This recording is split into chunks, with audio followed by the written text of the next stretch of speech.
What's happening, everybody out there in the BC? Craig here with a notebook, with a thread response to Tony, Mr. Fartboy79's thread question, a record that changed your life. How about a record that's playing really loud in the background? Really good question, Tony. Yeah. Getting caught up in the music in the background, which is the album I chose. Metallica's Ride the Lightning. I know it's going to be an odd choice, but my choice nonetheless. Always been a lifelong Metallica fan, pretty much since about the age of 8 or 9. My introduction was MTV. I was a big MTV fan. Pretty much from the day I was born. I could really go into detail about that one.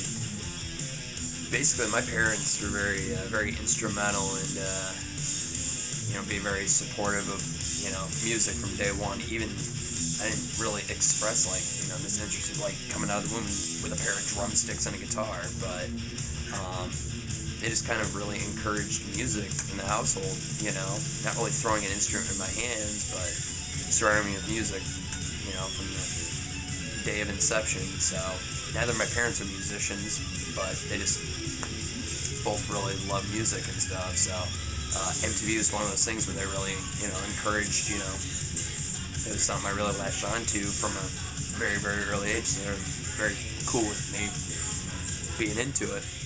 Didn't really filter me in any way. So Metallica is one of those things where I never got filtered. Neither of my parents are real metalheads. My dad has become one over the years, but so Metallica wasn't really a big listen in my household. But anyway, getting back to my answer. My introduction to Metallica was videos from the Black Album and stuff like that. The first song I remember really being attracted to was from the Bell Tolls, the live version from Woodstock '94. So I remember watching that whole weekend, which I would have been 8. Yeah, I would have been 8 years old when that occurred. And I just remember that instantly finally having a real visual of seeing them perform, and mainly that song, and getting to see how they interacted. It really kind of affected me, at least on the term of, I want to pick up a guitar, I want to pick up a pair of sticks, I really want to, perform this music. And, obviously from that point on, I got the Black Album. At the same time, Load came out and started this lifelong obsession with Metallica. But this album, show it a little bit more for everybody who's not familiar with it. I bought this when I was about 16, had heard most of the tracks. I know Ride the Lightning, From the Bell Tolls, and Fade to Black. I knew those songs pretty well when I got the album, but as a whole and as a piece, I had never heard it all before, and just having to pick it up on a whim one night. And at that time,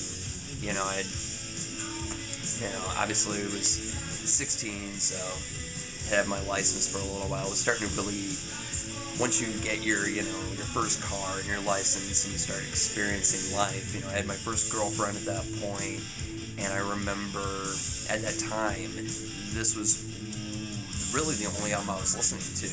I was really developing this obsession with Metallica at the time, but this album in particular I was playing all the time. And there was just something about it that really just I connected with. Some of the lyrics, a little bits here and there, but really it was the music and just the feeling that it, gave me. And, when I listen to it now, it brings up those moments in time where, I remember, the moments I spent with, her and, where I was working, who I was friends with at the time, and all that type of shit. But it's the one album I go to as a Metallica fan, and I play it to death. You know, whether it be at home, work, in the car. You know, it's something that always, you know, it's just there. In terms of where it stands, of how it changed my life, it was there at a time where things were changing. You know, I was, you know, finding myself, you know, learning how to, you know, develop relationships with not only, you know, the opposite sex, but with, you know, my friends. You know, I had a good friend at the time who was, you know, slowly getting into the, you know, metal and hard rock genre, and he was starting to get into Metallica a little bit, and I got this album, you know, before he did, and I played it for him, and he was blown away, which consequently I try to do to anybody who's a fan of, you know, hard rock or metal, and they're kind of on the fence with Metallica. You know, they like a few songs. I play this album, and I, you know, get another convert to the Metallica side of the fence. When it comes to how to, like, it gave me the sense of empowerment, not only as a Metallica fan, because I was, at that time, it was late 2002, going into 2003, and at that point, people were really still, you know, hurt by the whole, you know, Lars Napster thing and all this other shit. A lot of, you know, fans had fallen to the wayside, and I wasn't one of them. Yeah, I was one of those affected by, you know, the whole deal and got kicked off of Napster, which really didn't affect me much because I just found another site to download more Metallica from. But, in a way, though, it gave me self-empowerment to, you know, like, reaffirm myself in not only who I was as a person, but as a metalhead, as a Metallica fan, and all that other stuff.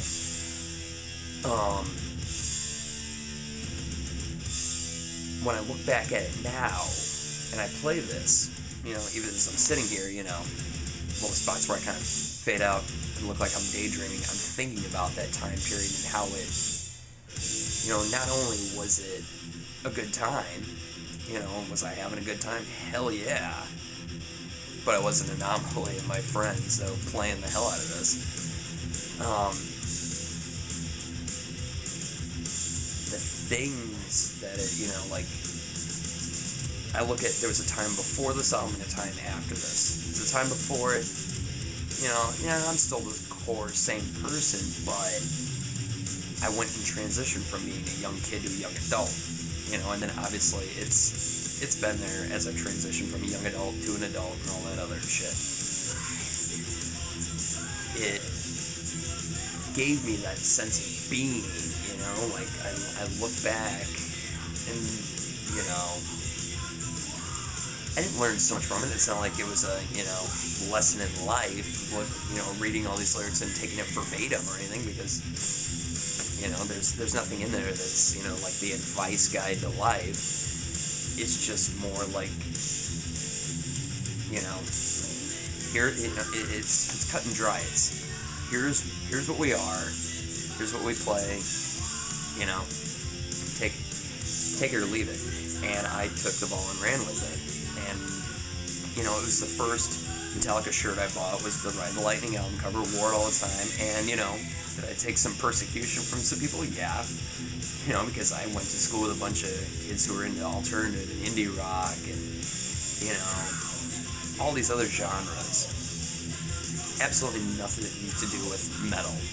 And, you know, yeah, I absorbed those styles too, and, you know, they taught me a lot, you know, into exploring other avenues, and, you know, obviously that stuck with me. But, you know, the one thing that I, you know, could give to them, and whether they wanted to receive it or not, was that.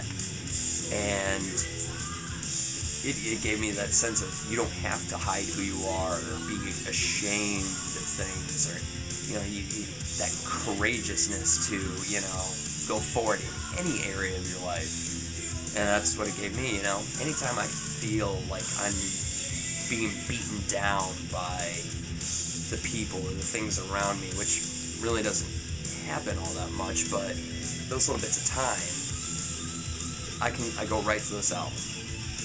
You know, not one particular song, the whole thing. It screams to me, you know, like, get up, show them what's up. You know, you can do this. Not in a negative way, in a positive way. You know, puts me right in that zone. And, you know, it's a good pick-me-up.